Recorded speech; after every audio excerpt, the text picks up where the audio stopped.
Programme में आपको खुशामदीद कहेंगे। ब्रेक पे जाने से पहले गुफ्तगू जारी थी और इस सेगमेंट में भी कुछ सियासी नौयत के मामला ज़ेर बहस आएंगे और दीगर मामला के ऊपर भी गुफ्तगू करेंगे। मेहमानों का जो पैनल है उसमें थोड़ी सी तब्दीली हुई है। इस वक्त हमारे साथ स्टूडियोज़ में मौजूद हैं जनाब राना गुलजार ताज साहब, पाकिस्तान पीपल्स पार्टी से आपका ताल्लुक़ है, उनको मैं खुशामदीद कहूँगा। बहुत शुक्रिया, बड़ी नवाजिश आपकी राना साहब प्रोग्राम में वक्त देने के लिए।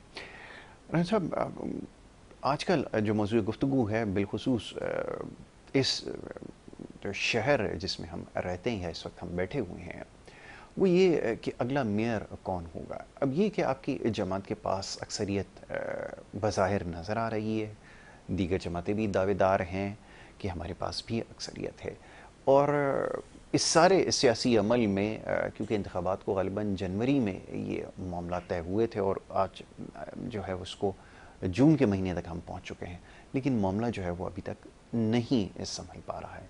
तो किस तरफ हम जा रहे हैं अगर यही मामलात में, और इतनी जो तीसरे दर्जे के ऊपर जो हुकूमत आती है उसमें अगर मामला तय करने में इतना वक्त लगेगा, तो आगे ख्याल ये है कि जो बड़े ऊपर ऐवान में जो मामला तय होते हैं उसमें कैसे मामलात को हल किया जाएगा, ये ज़रा फरमाइएगा जी। बिस्मिल्लाहिर्रहमानिर्रहीम। शुक्रिया यासिर भाई आपका, आपके K20 चैनल का, और आपके प्रोग्राम में आकर बड़ी खुशी होती है कि आप कराची के मसाइल पर बड़ी तवज्जो देते हैं और आपकी कराची के मसाइल को उजागर करने में बड़ी एक जदोजहद और कोशिश रही है। तो आपको मुबारकबाद इस बात पे कि आप बड़ी तवज्जो देते हैं कराची के मसाइल पे। देखिए, सबसे पहली बात तो ये है कि हमारे जो मेयर के उम्मीदवार जो पार्टी ने नामजद किया है मुर्तज़ा वहाब साहब को, मैं उनको मुबारकबाद पेश करता हूँ। दूसरे नंबर पर अब्दुल्ला मुराद के बेटे हैं सलमान मुराद, अब्दुल्ला मुराद शहीद के जो बेटे हैं सलमान मुराद साहब, वो डिप्टी मेयर के लिए उनको नामजद किया है, उनको भी मुबारकबाद पेश करता हूँ। और ख़ुसूसन औरंगी टाउन डिस्ट्रिक्ट वेस्ट में जो हमारे यहाँ जो चेयरमैन और वाइस चेयरमैन के अहदेदार के लिए नामजद किया है, केमाड़ी से हिमायू खान को, आसिफ कौसर वाइस चेयरमैन हैं। बल्दिया टाउन के अंदर करीम आसकानी साहब हैं चेयरमैन, वाइस चेयरमैन जो हैं हमारे अजब खान साहब हैं। मीर बारो टाउन के अंदर जो है वो अली अकबर साहब उर्फ सैफुल्लाह वो चेयरमैन हैं, और आज इकबाल बलोच साहब जो हैं वो वाइस चेयरमैन। औरंगी टाउन के अंदर जमील ज़िया साहब को चेयरमैन और अफ़ाहन सदीकी साहब को वाइस चेयरमैन के नाम दिए हैं। मंगापीर टाउन में जैसे नवाज बरोही साहब हैं और उनके साथ वाइस चेयरमैन। मतलब मैं इन सब को मुबारकबाद पेश करता हूँ। और 13 टाउन में भी कि जिस तरह आवाम ने पाकिस्तान पीपल्स पार्टी पे एतमाद किया है और पाकिस्तान पीपल्स पार्टी ने इन कारकुनान पर एतमाद किया और उनको टिकट दिया है, तो उम्मीद है कि ये आवाम की उमंगों पर पूरा उतरेंगे और आवाम की खिदमत करेंगे। आपने सही बात की है कि जो सूरत हाल है वो कुछ ऐसी ही है, लेकिन इलेक्शन में ताख़ीर, बार बार सैलाब और दूसरे बारिशें और ये चीज़ें भी रही हैं। बहरहाल अल्लाह ताला ने वो वक्त करीब ले आए कि अब 15 जून को ये इलेक्शन हो जाएगा। और मैं ये समझता हूँ कि इसमें जिसकी भी अक्सरियत है उन लोगों को मेयर का इंतखाब करना पड़ेगा। ठीक है, क्योंकि पहले ही 25 टाउन में जो है 5 टाउन बिला मुकाबला पाकिस्तान पीपल्स पार्टी को मुंतखब हो चुके हैं, 9 टाउन जमात इस्लामी को और 1 PTI को, और 13 टाउन्स में इलेक्शन होंगे। तो सबको मुबारकबाद। जिन लोगों ने भी, वो जमात इस्लामी के हों, पीपल्स पार्टी के, या किसी भी जमात के लोग हैं, इंडिपेंडेंट हैं, जो लोग आवाम से वोट लेकर आए हैं, मैं सबको मुबारकबाद पेश करता हूं और सब लोगों से तवक्को रखता हूं कि वो आवाम की खिदमत और आवाम के मसाइल को उजागर करेंगे और आवाम की खिदमत करेंगे।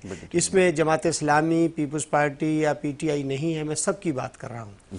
तो हमें इसमें रंजीदा नहीं होना चाहिए। जिस तरह हमारे कुछ दोस्त हैं, वो इल्ज़ामात तो आपको पता हर सियासत में लगते रहते हैं, तो इसमें खौफज़दा भी नहीं होना चाहिए। और मैं समझता हूँ जो 15 जून है, ये सारी चीज़ें इख्तिताम पजीर हो जाएंगी और 19 जून को जब मेयर और ये जो चेयरमैन्स हैं ये हल्फ उठाएंगे तो खिदमत का सफ़र शुरू हो जाएगा।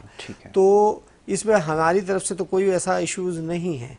अब बहुत से लोग हैं, जाहिर है दावा तो पीपल्स पार्टी भी करेगी, दावा जमात इस्लामी भी करेगी, हर जमात करती है, लेकिन सबका फैसला आखिर 15 जून को जो है ना हो जाना है। और कारकर्दगी वैसी ही होगी जैसी बेहतरीन कारकर्दगी रही है। देखे जी, बात यह है कि इस अवाम का शुक्रिया कि इन्होंने पाकिस्तान पीपल्स पार्टी पे एतमाद किया, हम इनका सबका शुक्रिया अदा करते हैं।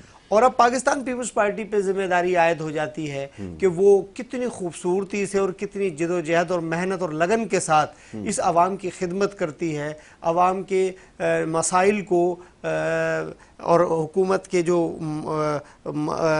वसाइल हैं और आवाम के मसाइल पर किस तरह से खर्च करते हैं और उसको किस तरीके से बेहतर इस शहर को खूबसूरत बनाएंगे, ये आने वाला वक्त बताएगा। मगर उम्मीद है कि इंशाअल्लाह बेहतर होगा और अच्छा होगा, क्योंकि इंशाअल्लाह उम्मीद पे दुनिया कायम है। लेकिन देखिए, जैसे कि मेयर हमारे जो एडमिनिस्ट्रेटर थे मुर्तज़ा वहाब साहब, उन्होंने जो काम किए हैं एज ए एडमिनिस्ट्रेटर। अच्छा, वो क्या काम किए? मैं बड़ा अजीब इत्तेफाक है, मैं 2-3 दोस्तों से पूछा, वो ज़रा काम मुझे बता दें कि वो जो किए थे, ताकि मैं उसका प्रचार यहाँ पे कर सकूँ। और दूसरा ये कि जैसे भी आपने कहा कि काम किए जाएंगे, अभी कुछ देर पहले भी हमारे एक दोस्त पाकिस्तान पीपल्स पार्टी से यहाँ पे मौजूद थे, वो भी कुछ कामों के हवाले से बता रहे थे। तो मेरा सवाल ये है कि वही बेहतरीन काम होंगे जो 15-16 साल से होते आ रहे हैं, जिसके ऊपर आलमी जरीदे लिख रहे हैं, जो शानदार कारकर्दगी और जो कारनामे यहाँ पर सिंध के अंदर और बिलखुसूस शहर कराची में हुए हैं, कि वही वाले काम है या इससे मज़ीद कुछ बढ़कर करने का इरादा रखते हैं? ये फरमाइए। देखिए जी, बात यह है कि बिल्कुल जो अगर जदीदे लिख रहे हैं, मैंने तो खैर पढ़ा नहीं है जी, आपने आपकी नज़र से गुजरे होंगे, तो अगर कोई गलत कारकर्दगी है नहीं, तो बेहतरीन कारकर्दगी का मैं तस्करा कर रहा हूं। मैं समझ रहा हूँ आपके अल्फाज, समझ रहा हूँ जो आप फरमा रहे हैं। देखिए, अगर कहीं कोई कोताही हुई है तो मैं ये समझता हूँ उस कोताही को दूर करना होगा। और ये वक्त है, ये वक्त बार बार नहीं आते, अल्लाह ताला ने ये वक्त दिया है और इसको जितना बेहतर अंदाज में आवाम की खिदमत करेंगे, जितना बेहतर अंदाज में आवाम को फैसिलिटीज़ पहुँचाएँगे, तो मैं ये समझता हूँ आखिरत भी अच्छी होगी और आवाम भी खुश होगी। और जब आवाम के दिल से दुआ निकलेगी तो अल्लाह ताला कबूल करेगा, क्योंकि हमारा ईमान है कि हम मुसलमान हैं और ये जो पाकिस्तान जो मुल्क है ये एक फलाही रियासत है। तो ये फलाही रियासत उसी तौर पर उसी वक्त मुमकिन हो सकेगी कि जब हम आवाम की फलाह व बहबूद को बेहतर अंदाज में कर सकेंगे और आवाम की आवाज़ को सुनकर उस पर इम्प्लीमेंट करेंगे। साहब, ये बात बिल्कुल सही है, मैं आपकी बात से मुत्तफिक हूँ। आपने बिल्कुल ठीक कहा कि ये होना चाहिए, ये होने की ज़रूरत है कि मामलात को बेहतर बनाने के लिए संजीदगी का मुजाहरा करें। अब सवाल ये पैदा होता है कि जिस दौर में हम रह रहे हैं, अगर अपने इर्द गिर्द नज़र डालें, दीगर जगहों पे या ममालिक के अंदर तरक्की देखें, तो हम महसूस ये होता है कि सदियों पीछे जो हैं वो जा चुके हैं। ये हमारी सियासी जमातें, सिर्फ पीपल्स पार्टी की बात मैं नहीं करता, जितनी भी सियासी जमातें हैं, मैं उन सब के जितने भी नुमाइंदे हैं, लीडर्स हैं, जो उनके कारकुनान हैं, उनसे इस सवाल पूछता हूँ कि क्या अब भी वही तर्ज सियासत बरकरार रखते हुए आगे बढ़ सकते हैं? क्योंकि ये जो सारे मामलात हैं, मैं इसका किस किस का तस्करा यहाँ पे करूँ,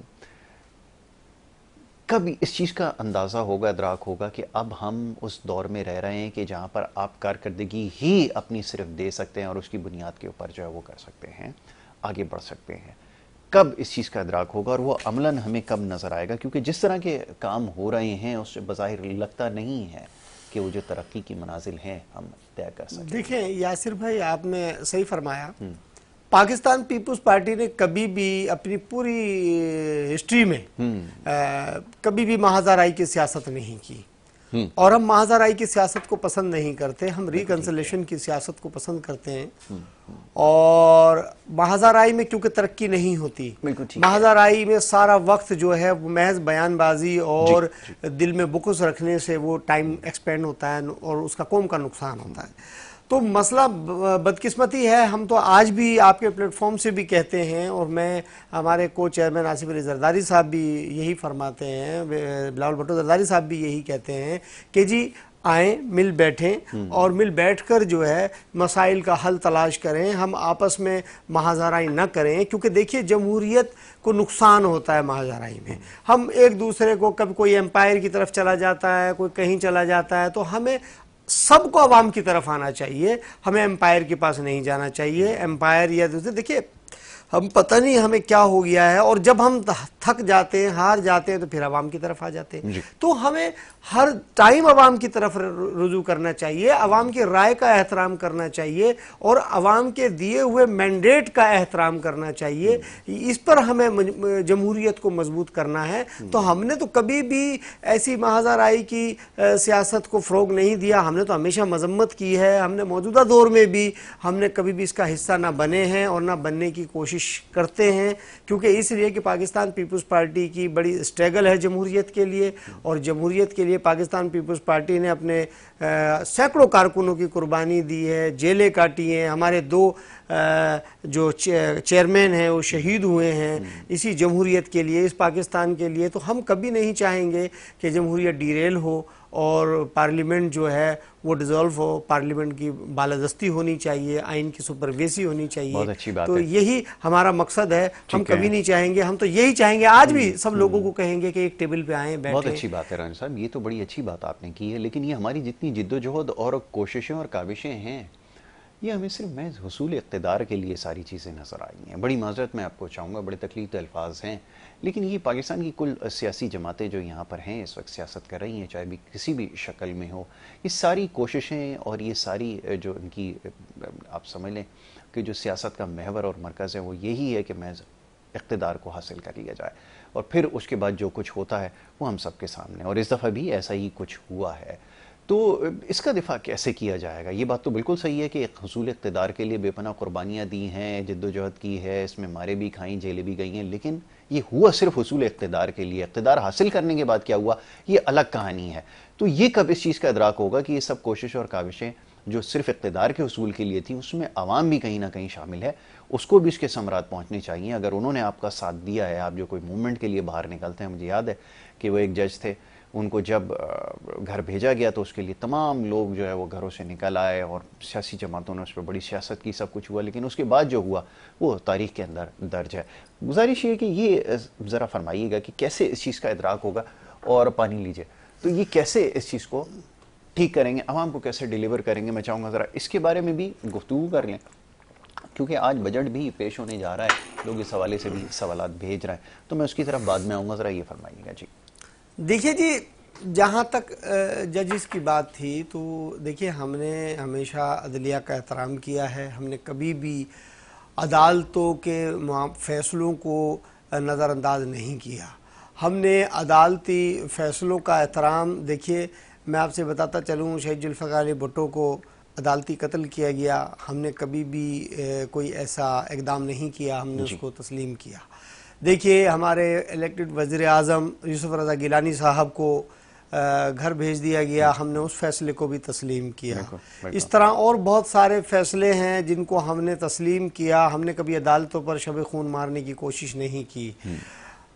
बात यह है कि जाहिर है ये पाकिस्तान है, हर तरह के लोग हैं और हर आदमी की अपनी राय है, तो हम किसी की राय को ना तो कैद कर सकते हैं, ना उस पर कोई वो कर सकते हैं। लेकिन पाकिस्तान पीपल्स पार्टी ने हुसूल इक़्तिदार जो उसूल किया था वो अवाम के लिए किया था, और शहीद जुल्फ़िकार अली भुट्टो ने जो कुर्बानी दी है वो अवाम के लिए दी है।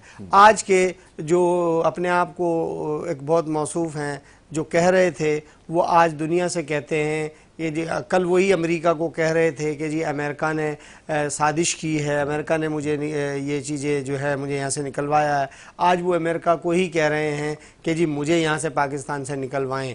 तो आप ये देखिए ये कौन सी सियासत है और ये कौन सा मयार है।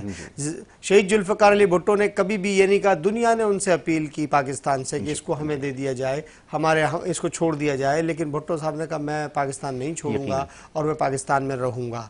यही बात उनकी बेटी बेनज़ीर भुट्टो साहिबा को ज़बरी पाकिस्तान से बेदखल किया, लेकिन वो फिर आई और उन्होंने, आप ये देखें 18 अक्टूबर 2007 को इतना बड़ा सानिया हुआ और उसके बाद वो अगले ही दिन हॉस्पिटलों का दौरा किया जहां जहां कारकुन थे, जख्मी थे, शोहदा के घर तशरीफ ले गई। तो ये एक बहादुर लीडर की निशानी है। उन्होंने अपनी स्पीच में कहा कि ये दहशतगर्द क्या चाहते हैं, क्या ये चाहते हैं कि पाकिस्तान का झंडा सवाद में या कहीं और ना लहराए? ऐसा नहीं है। पाकिस्तान का झंडा चीफ जस्टिस के घर पे भी लहराएगा, सवाद में भी, बाजौड़ में भी, खैबर में भी, हर जगह। तो पाकिस्तान पीपल्स पार्टी की क़यादत ने जमहूरी अंदाज में, शरीफाना अंदाज में इन दहशतगर्दी का मुकाबला किया है और पाकिस्तान को तरक्की करने की राह पर गामजन किया है। मैं ये समझता हूँ कि आज अगर एटमी क़ुव्वत है तो ये भी बुनियाद पाकिस्तान पीपल्स पार्टी की रखी हुई थी। फिर न्यूक्लियर प्रोग्राम जो था वो मिसाइल टेक्नोलॉजी, ये भी बेनज़ीर भुट्टो साहिबा की मेहरबानी थी, लेकिन ये सब कुछ पाकिस्तान के लिए किया। हाँ, इसमें बीच में जो सूरत हाल आ जाती है, उसमें बीच में इख्तदार में और भी बहुत से पीपल्स पार्टी में भी कोताही हुई होगी। हम ये नहीं कहते कि नहीं हुई होगी, क्योंकि 100% तो अल्लाह की ज़ात है, कहीं ना कहीं कमी कोताही होती है।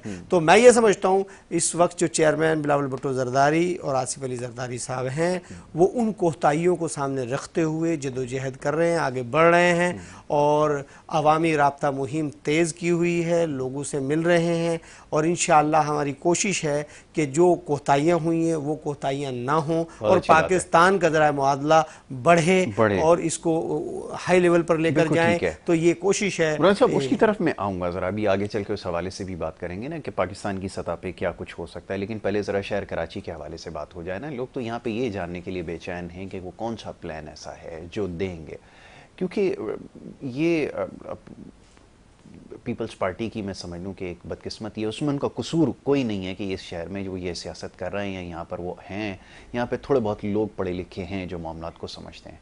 अब वो पढ़े लिखे लोग ये सवाल कर रहे हैं, वो ये जानना चाहेंगे कि आप क्या प्लान लेकर आते हैं, क्योंकि महज ये ज़बानी जमा खर्च है कि हम ये कर देंगे, ये नहीं चाहिए। अब आपको आवाम के सामने आना पड़ेगा और शायद हम इसी प्रोग्राम से अपने ये सवाल आज कर आए हैं और आगे चल के भी करेंगे, और हो सकता है कि कहीं ना कहीं मुर्तज़ा साहब आप साहब से भी ये सवाल किया जाए कि आपके पास वो कौन सा प्लान है जिसके तहत आप इस शहर के अंदर डेवलपमेंट लेकर आएंगे। वो प्लान बताइए आपके पास क्या है। मैं कर दूंगा, चीज़ों को बेहतर बना दूंगा, ये ज़बानी जमा खर्च से शायद अब मेरा ख्याल है कि काम नहीं चले। तो क्या ये पार्टी के अंदर अब सवाल होगा या कि क्या कोई प्लान ऐसा है आपके ख्याल में जो टेबल पर आएगा, जो सामने आवाम के रखा जाएगा इस प्रोग्राम में, किसी भी प्रोग्राम के सामने, कि ये है जिसके ऊपर हम काम करने के लिए जा रहे हैं? क्योंकि ये शहर अब वो नहीं है कि जिसके ऊपर सड़कों के ऊपर कारपेट बिछाकर मामलात को हल कर लिया जाए, क्योंकि जो इसका हाल हुआ है गुज़िश्ता 15-20 सालों के अंदर, वो ऐसा है कि इसके ऊपर अब हंगामी बुनियादों पर काम करने की ज़रूरत है। फरमाइए, क्या कुछ ऐसा होने जा रहा है? उम्मीद रखें। यासिर भाई, देखिए, बहुत सारे प्रोजेक्ट अंडर कंस्ट्रक्शन हैं जो कंटिन्यू हो रहे हैं।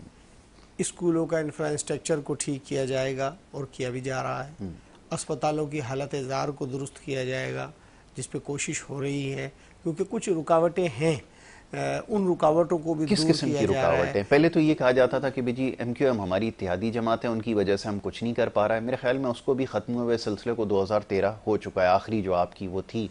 अब 2013 से लेकर आज हम बैठे हुए हैं, आज तारीख तक जो हम पहुंच गए, 9 तारीख आज आ गई है, 2023 में हम पहुंच गए। तो आज भी अगर आप रुकावटों का तस्करा कर रहे हैं तो ये कौन सी रुकावट है? कोई वज़ीर आला आपके पास है, सारी वजारतें आपके पास है सूबे के अंदर, अब तो आप वफाक के अंदर भी स्टेक होल्डर बन गए, वहाँ भी आपका हिस्सा है। अब आपको DCs ये वो जितना भी सिस्टम है सब आपका लगाया हुआ है, अब तो खैर से मेयर भी आपके हो जाएंगे। अब कौन सी रुकावट बची है आपके ख्याल में? अब कोई रुकावट क्या मुल्क से बाहर बैठ के कोई पैदा कर रहा है? इंशाअल्लाह आपको बेहतर कराची मिलेगा, इंशाअल्लाह बदला हुआ कराची मिलेगा, अल्लाह ने चाहा, कोशिशें हैं।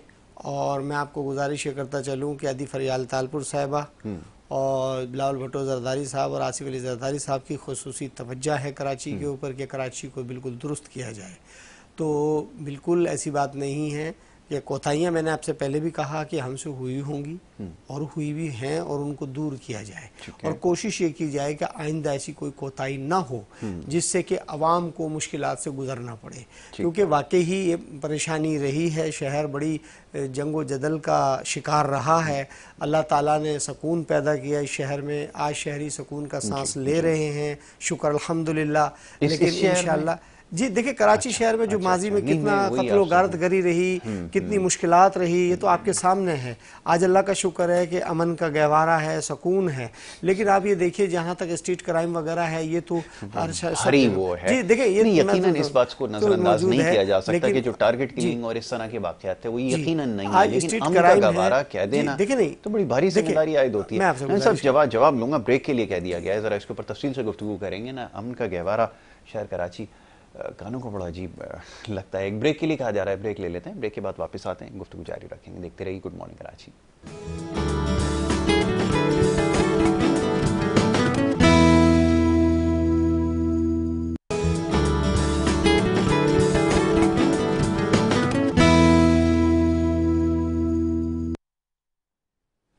प्रोग्राम में आपको एक दफ़ा फिर खुशामदीद कहेंगे।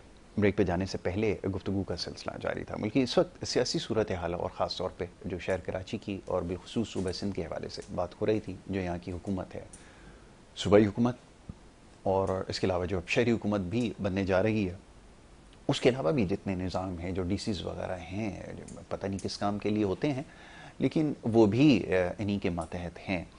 तो इस हवाले से हम बात कर रहे थे। मौजूद मेहमान स्टूडियोज़ में तशरीफ़ फरमाए राना गुलजार ताज़ा, पाकिस्तान पीपल्स पार्टी से ही आपका ताल्लुक़ है, और वो आने वाले वक्त के हवाले से जो अब ये नई हुकूमत जो तश्कील पाएगी, मेयर्स वगैरह का ऐलान होगा, तो ये किस तरह काम करेंगे, ये जानने की और समझने की कोशिश कर रहे थे। ना साहब, ब्रेक पे जाने से पहले आपकी खिदमत में एक सवाल रखा था, आप उसका जवाब देना चाह रहे थे, और बात हो रही थी यही जो तरीका है राइज, इसके ऊपर आप कुछ कहना चाह रहे थे। मैं चाहूँगा ज़रा सिलसिला जारी रखिए। जी देखिए यासिर भाई, मैंने आपसे गुजारिश यही की है कि जब 15 मई के बाद मकामी हुकूमतें कायम हो जाएंगी तो जाहिर सी बात है कि इसमें जमात इस्लामी भी है, PTI भी है, और दूसरी जमातों के लोग भी हैं। तो हमारी तो ख्वाहिश है कि हम सबको साथ लेकर चलेंगे और हम कोशिश करेंगे कि महाजराई की सियासत ना हो और आवाम की तामीर सोच लेकर ही सब लोग ऐवान में आए हैं। तो ऐवान के तक़द्दुस को पामाल ना किया जाए, इसका एहतराम भी किया जाए और इसी को लेकर आगे बढ़े।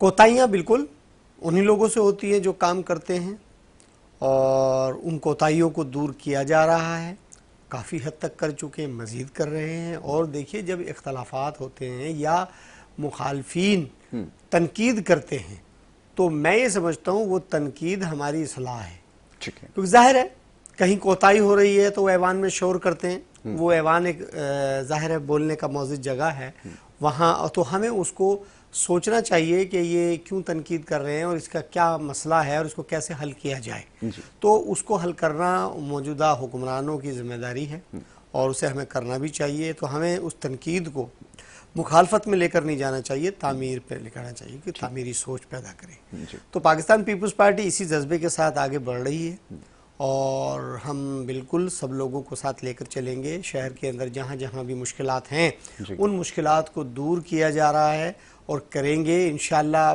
पानी का जो मसला है उस पर भी कोशिश कर रहे हैं कि लाइनें तब्दील की जाएं, क्योंकि बहुत पुरानी बोसूदा लाइनें हैं और बड़ा इश्यूज़ है, तो इसकी लाइनें तब्दील होनी चाहिए और इसकी पानी की जो मुनसिफाना तकसीम है वो भी होनी चाहिए। ये औरंगी का इलाका ही है, वैसे तो मसाइलों का अंबार है, लेकिन जो सबसे बड़ा मसला है, आप ज़्यादा बेहतर इसको जानते हैं, वो पानी का ही है। और महीनों महीनों लोग पानी के लिए तरसते रहते हैं। कितने लोग आए, कितने एडमिनिस्ट्रेटर, ना जाने क्या कुछ यहाँ पर निज़ाम मौजूद रहा, लेकिन क्या इस सिलसिले में हुआ, ये तो आप मुझसे ज़्यादा बेहतर जानते हैं क्योंकि आप वहाँ के। देखिए जी, मैंने गुजारिश की, हमारी कोताहियाँ बिल्कुल हैं और उन कोताहियों को मैं आपके चैनल के तवज्जुह से भी कहूँगा कि मिनिस्टर्स को बाहर निकलना चाहिए और सख्त स्ट्रिक्टली एक्शन लेना चाहिए। जहाँ जहाँ भी सरकारी इदारों के अंदर काली भेड़ें बैठी हैं और आवाम को मुश्किलात पैदा कर रही हैं अपने हवाले से कि खुद जो उस पर काबिज़ हैं, तो उस पर एक्शन लेना चाहिए और उन चीज़ों को चेक एंड बैलेंस करना चाहिए। और जब तक हम उस पर चेक एंड बैलेंस नहीं करेंगे आवाम को रिलीफ नहीं मिल सकता। इसी तरीके से आपका जो प्राइस कंट्रोल कमेटियां हैं जो नॉन फ़ाल नज़र आती हैं, कभी फ़ाल हो जाती हैं और कभी फिर वो घरों में बैठ जाती हैं, उनके ऊपर सख्त एक्शन लेना चाहिए। जो फूड मिनिस्टर है उसको रोड पर आना चाहिए, उसको बाकायदा से जो है deputy commissioner, commissioner Karachi, assistant commissioner और मुख्तार कार, तप्पेदार, जितने भी लोग हैं, मैं ही समझता हूँ उनका बाकायदा चेक एंड बैलेंस होना चाहिए। और कहाँ भी कोताही नज़र आती है तो जहाँ आप मैं समझता हूं कि अगर संगीन कोताही नजर आती है, इन्वेस्टिगेशन की जाए और उनको नौकरियों से फारिग किया जाए।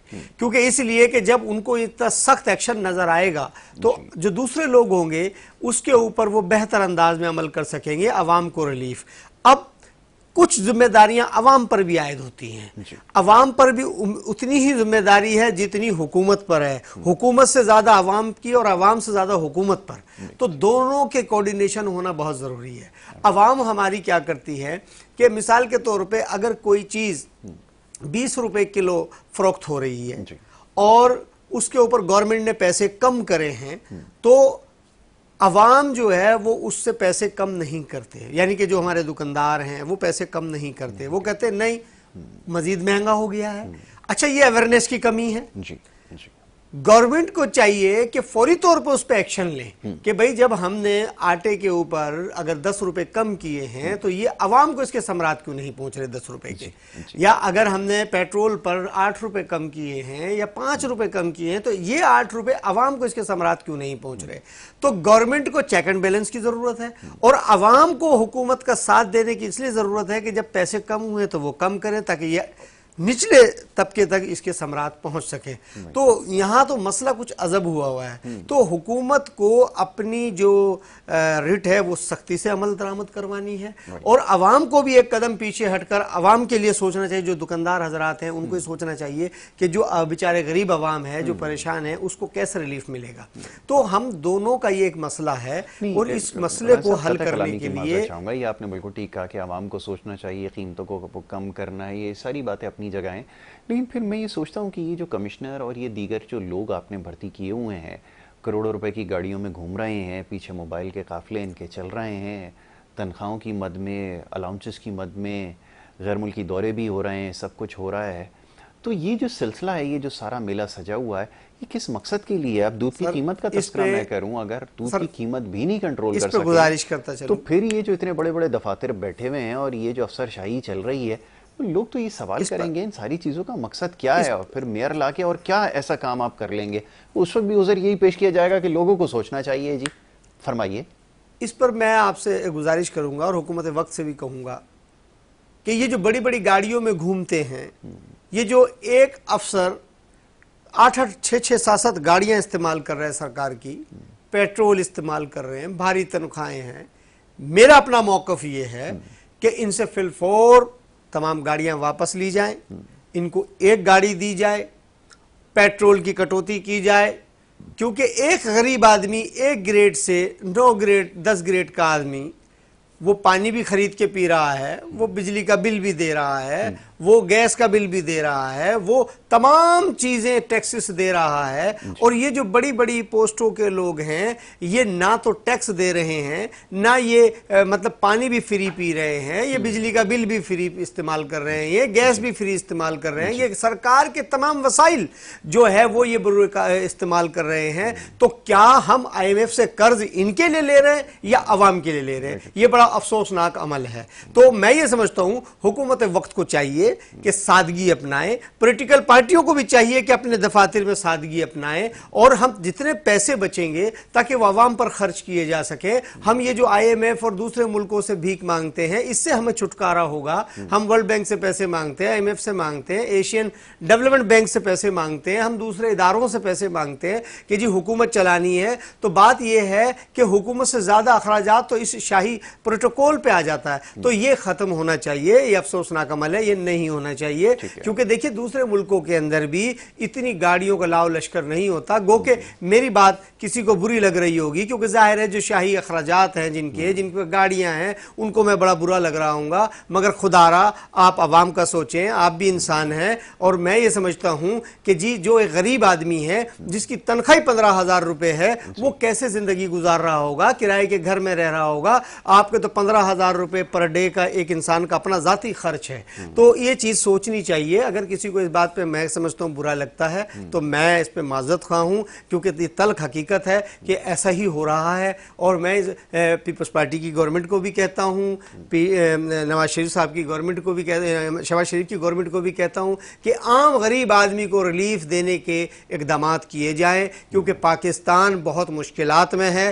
कर्जे की तरफ ना देखा जाए, जो कर्ज हमने ले लिया इसको उतारने की कोशिश की जाए, मजीद कर्ज ना लिया जाए, क्योंकि पाकिस्तान मजीद कर्ज की दलदल में नहीं जा सकता। तो हमें इस चीज़ से इज्तनाब बरतना होगा। और मैं ये समझता हूँ प्राइस कंट्रोल कमेटियों को अपना काम किरदार अदा करें, उनको रोडों पे होना चाहिए। उनके ये नहीं कि जी अफसर ऑफिस में बैठ गए और फिर अपना पीछे से एक बंदा भेज दिया वो जो कि जाओ जी इनसे कुछ लेकर आ जाएं। तो मैं समझता हूँ ये अमल गलत है। ये करप्शन का खात्मा होना चाहिए। ये हमें निज़ाम हुकूमत को दुरुस्त करने के लिए आपस के अंदर कोऑर्डिनेशन पैदा करना चाहिए और अपनी तमाम तर मैं ये समझता हूँ कि सलाहियतों को बुरेकार लाते हुए हमें टैक्सेस के निज़ाम को दुरुस्त करना चाहिए। जितने बड़े बड़े लोग हैं जो टैक्स नहीं देते, मैं समझता हूँ FBI को चाहिए कि उस पर सख्ती से अमल करें, उनसे टैक्स वसूल करें, क्योंकि पाकिस्तान एक वाहिद ऐसा मुल्क है गरीब से टैक्स लेता है, अमीर पे खर्च करता है। दुनिया के अंदर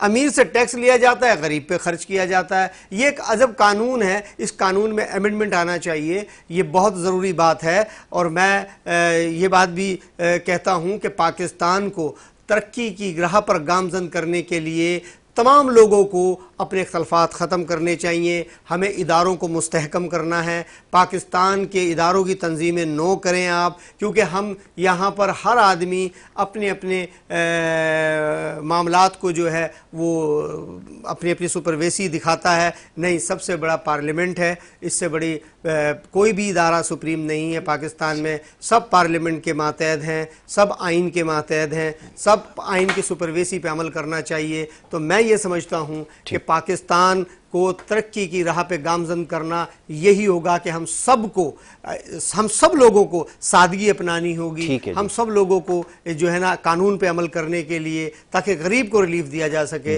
यही बेहद जरूरी बात है। बहुत शुक्रिया, बड़ी नवाजिश आपका। राना गुलजार ताज साहब, पाकिस्तान पीपल्स पार्टी से आपका ताल्लुक और शहर कराची की सूरत हाल, मुल्की सियासी सूरत हाल के हवाले से गुफ्तगू की। अब यहाँ पर आपसे इजाज़त लेनी होगी। कल यानी कि आने वाले प्रोग्राम में इंशाल्लाह आपसे दोबारा मुलाकात होगी। अपना बहुत ख्याल रखें। मोहम्मद यासिर को और हमारी टीम को दी इजाज़त। अल्लाह के बाद।